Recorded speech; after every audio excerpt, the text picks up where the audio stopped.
Hey everybody, long time no see. This is Robert from Black Belt Gaming. I'm back from America, back into my work schedule, and thought I'd put out a little video here. While visiting my family in the United States, I managed to come across this Star Wars Empire vs. Rebellion game. It's a two-player card game, and it was a quick purchase. I was actually buying Dead of Winter and saw this on the shelf, and I kind of thought, coming from Fantasy Flight, it was probably just a little starter set for their other, I think it's a living card game, but I was wrong. This is its own game, and it's a great two-player Star Wars game, and I've had a chance to play it about 3 times now, including one time tonight with my wife for the first time. And it's a lot of fun, and it's pretty simple, so let me show it to you. I had some old soft covers here, and I just decided to put them on the cards to protect them a little bit. These cards here with the green background and sort of the steel on top and below, these are the event cards, and these kind of show you what you're battling over. They're pictures and things from the movies, like The Fall of a Hero, Locate the Rebel Base. These are all from the original trilogy. So why don't we take this one, Balance of the Force, for example. We would draw this at random and put it out into the play area.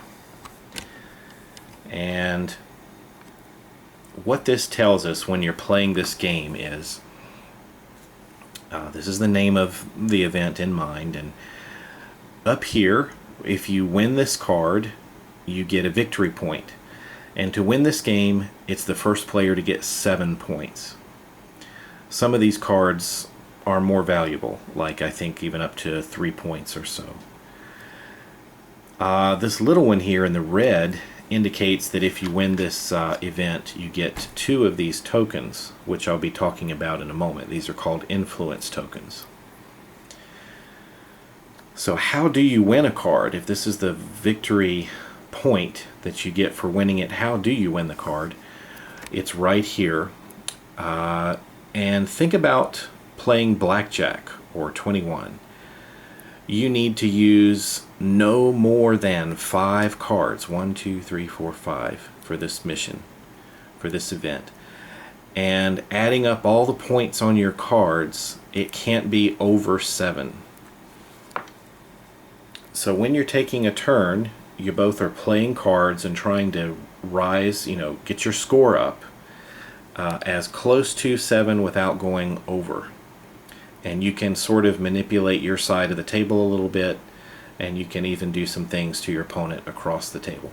If there's a special box text here, it just adds something extra once this event is resolved. So for example, this one says the player who wins this event may look at the top 3 cards of the event deck and put them back in the order of his choice. So if you were to win this one, you could look at the next ones and sort of pick out which one you wanted to fight for over the next several turns. Alright, so this is the event we're fighting for. We're struggling to win. The next thing you do is you and your opponent each have 5 strategy cards. And the pictures are different, and the icon is different, but they're the same. For example, this says Direct Assault. If I pick this up from the Empire Direct Assault, it's just a different picture, but the text is the same and the strategy is the same. So you need to pick out a strategy that you want to use for this round. This strategy card comes into play towards the end. So when it's time to sort of see who the winner is, you reveal your strategy card. Your strategy card might be something like this, where when you're finally determining victory, increase your total resource value by 2. So if you're trying to get 7 points, you would want to try to have 5 down on the table, 5 points, so that when you turned over this strategy card, you would go up to 7, which is exactly what you need. And you have to be careful if you've already got like 6 on the table, and then you reveal the strategy card, it boosts it by 2. That's going to take you to 8, which is too much, and that's a loss for you. So these strategy cards give you different things to do. Sometimes they give you a reward if you lose, like getting some influence tokens. Sometimes you get to choose your opponent's strategy card in the next round. I think the first time I played this game, I won the game by using deception. This is kind of a neat one where even though it looks like you've lost, you actually win that round. So that's kind of cool.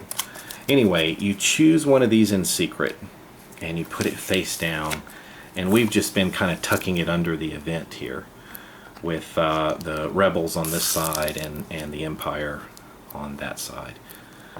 And that's how we've been doing the setup there.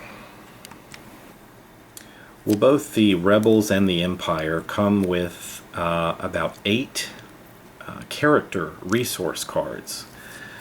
Characters, the main characters in the film, we've got Luke and Han Solo, Leia, Yoda, Obi-Wan, C-3PO and R2-D2, Lando, and Chewbacca. You get to choose 4, so basically half of these to go into your regular deck. The rest of these are considered reserves, and they may or may not come into play later. This is your regular deck, and it's a mixture of different cards with different point values, and they're going to work the same in the Rebel deck and in the Empire deck. The Force, Diplomacy, Military, and Recon, I think, are the 4 different types. So you're going to take these character cards and shuffle them in. The character cards have kind of their own unique abilities, but you would shuffle those in, and once you're done with that, you sort of have your deck prepared to play, and the Empire would do the same. Well, when you're playing the game, each player gets 2 of these influence tokens to start with, and then after that it's up to you to try to earn them along the way. But you get these influence tokens, and what they do is when you exhaust, let's say I had Yoda on the table, he's worth 6 points. Strangely though, or interesting, however you look at it, when you exhaust Yoda, his value drops down to 1. So it's a big change. It's a 5-point difference there. He's going to drop down to 1. But he lets you do something special. For example, Yoda here allows you to gain 1 influence token when you exhaust him. So you would turn him here on your turn and you could get another one of these. What do these do? Well, when you pay one of these on your turn, you get to refresh one of your cards that you had exhausted before. They can be quite important, as you'll see. Alright, so we've got our decks shuffled. We've got our influence tokens, we've got our strategy cards, and the event that we're struggling over. Who goes first? Well, you do this by just a toss of the token, and it looks like the rebels are going to go first. This is also going to work not only to determine who plays the card first, but also if there happens to be a tie, maybe we both have 7 and 7, that's going to go to the rebels. And then after that is used as a tiebreaker and the end of this round is over, we are going to flip this over to the side that has the lowest points, because the Force is trying to balance itself. So let's say the rebels win, the Empire is now losing the game. That token's just going to flip over to their side, and they're going to be winning ties. And we'll determine who has the lower score, and the token will flip appropriately. So it helps you determine who goes first, how to break ties, and it's helpful in that manner. So when you play this game and you are drawing cards, remember there's a card limit. It's by the black dots here. 5 cards maximum. 7 points is our goal. So it's my turn, and I'm the rebels, let's say. You have 4 choices. On your turn, you can play a card from your deck. You don't play it from your hand. You can use a power of a card that has already been played, like Yoda's power. You can spend an influence token to refresh one of your cards that's previously been exhausted. Or you may pass. And once you pass and your partner passes consecutively, I say pass, they say pass, then we determine who wins the game. And we take a look at the strategy cards and we determine who won, and then we clean up for the round. So let's take a look at playing cards. Let's say the rebels play first, and they play this card called the Force. So what that does is, no matter whether it's exhausted or not, it's worth 3 points. And I can use a power in a later turn. I can exhaust this card, use the Force, and exhaust one ready resource card of your choice from either faction. That means either one of mine or one of my opponents. So that's my card. It's in play now. So now it's the Empire's turn, and they play a card, and this is called Military. Once again, whether it's exhausted or not, it's worth 3. So these basic cards don't change value. And if I later want to use its power, I discard one of my opponent's resource cards of my choice. So right now we're in a race to get 7 points. We're dead tied at 3-3. So they played a card, this person's turn, they played a card, it goes back to this person's turn. So they decide, well, I don't want him to use his military card to blast my Force card out of existence. So I'm going to exhaust my Force card and make him exhaust his military card. So through the use of the Force, we were able to avoid some military conflict. That was the rebels' turn. So now we go over to the Empire's turn. They can't do anything, and they don't want to pass because they still need more points to try to get closer to 7. So they play a card of their own, which has a different picture, but it's actually the same thing. It's the Force card, but instead of being a value of 3, theirs happens to be a value of 2. So that gives right now the Empire 5 points towards 7. It goes over to the rebels. They decide they want to play another card as well, so they play Diplomacy, which is worth 2. So once again, we got a tie going here, 5 points to 5 points. We're back over to the Empire. So remember, you can't play a card and use its power in the same turn.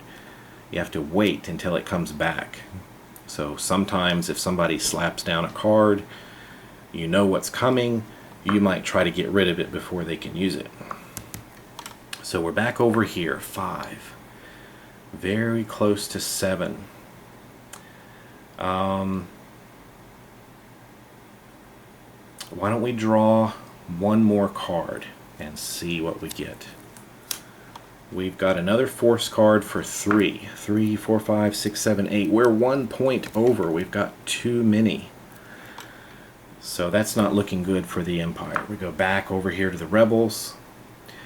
The Rebels now see that the Empire is over 7 points. So they don't want to risk going over. They've got this in the bag. So they say pass. And then we go over here to the military. I'm sorry, the Empire side again. The military card is exhausted. We've got 2 Force cards available. That's not going to do anything to help us, and we don't have any way to discard anything else, so we're kind of stuck. So we could try to play another card and see if it would help us out, but it probably won't. Since we haven't met our limit of 5 cards, we still have an option to play another one. Who knows? No, we got another force card. Bad shuffle on my part. So it looks like that the Empire is going to lose this round. So eventually they're going to say pass and pass, and then we take a look at the strategy cards and see what everybody was doing to see if it has some effect on the outcome. This says that when determining victory, if neither player's resource value exceeds the objective. Well, the Empire's exceeded the objective. And theirs says when determining victory, increase your resource value by 2. Well, that just makes it even worse. So no real impact there. This round would go to the Rebels. They would get 1 victory point and 2 additional influence tokens. And they would take this card, and then you would draw a new event, such as Heart of the Empire, and 4 cards maximum played, up to 13 points. Choose strategy cards, shuffle your deck, get ready to play, and you would go through round after round until somebody reached 7 points. Well, that's a brief look at Star Wars Empire versus Rebellion. It's a simple game. You can see here on the box it's meant for people 10 years old and older, 2 players, and it can go as long as 60 minutes when you're really taking your time and thinking out your moves carefully. It can also, once you really get to know the cards inside and out, which doesn't take that long, it could probably go much faster. But that is Star Wars Empire versus Rebellion, and I've had a chance to play it several times now and have really enjoyed it. So check it out if you're interested. Thanks for watching, everybody. Catch you later.